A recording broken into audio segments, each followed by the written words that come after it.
밤사이 미국 뉴욕 증시는 무역 협상 낙관론 속에서 지난해 12월 미국의 소매 판매가 금융위기 이후 최대 감소했다는 소식에 충격을 받았습니다. 어제부터 미국과 중국의 고위급 무역 협상이 시작됐습니다. 자세한 얘기 김연교 기자와 나눠보겠습니다. 김 기자, 먼저 뉴욕 증시 마감은 어떻게 됐습니까? 네, 오늘 뉴욕 증시는 혼조로 마감을 했습니다. 네. 다우지수가 0.4% 내렸고요. S&P 지수도 0.27% 내렸습니다. 기술주 중심의 나스닥만 네트워크 장비업체 시스코의 실적 호조 등에 힘입어서 0.09% 소폭의 상승으로 장을 마쳤습니다. 네, 자 미중 고위급 무역 협상이 어제 시작됐는데 분위기 어떻습니까? 네, 베이징에서 어제 시작이 됐죠. 네. 미국 협상단은 스티브 무누신 미국 재무장관과 로버트 라이트하이저 미국 무역 대표부 대표가 이끌고 있는데요. 중국 협상단 대표는 잘 아시다시피 류허 부총리입니다. 양측은 베이징 다오이타이 국빈관에서 만났습니다. 지난달 30일과 31일 이틀에 걸쳐 워싱턴에서 만나 협상을 벌인 데 이어 거의 열흘 만인데요.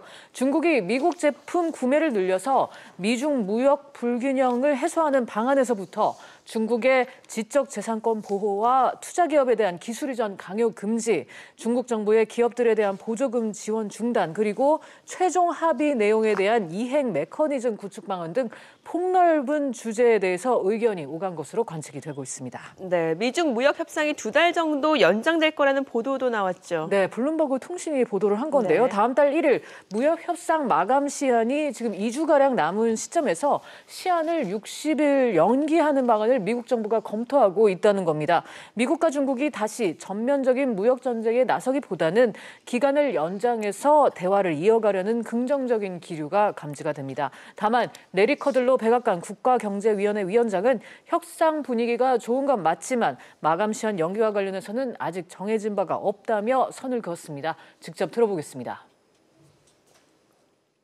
And I've talked to the group. They're covering all the ground. They're hard at it. They are going to meet with President Xi, so that's a very good sign. And they're just soldiering on. So, you know, I like that story, and I will stay with the phrase, the vibe is good, but I can't give you details.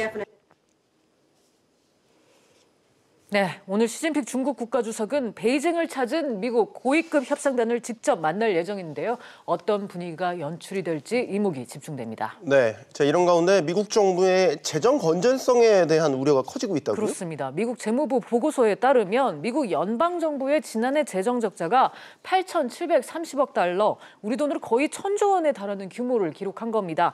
이는 한 해 전보다 28% 넘게 증가한 수준이고 2012년 이후 최대입니다.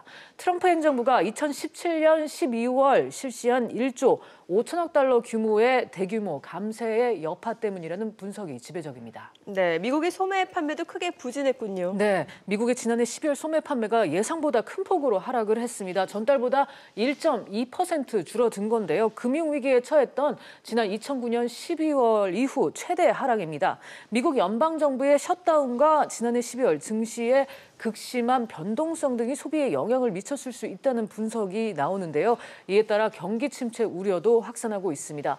JP모간은 소매 판매 지표가 발표된 이후에 미국의 지난해 4분기 성장률 전망치를 2.6%에서 2%로 대폭 하향 조정을 했는데요.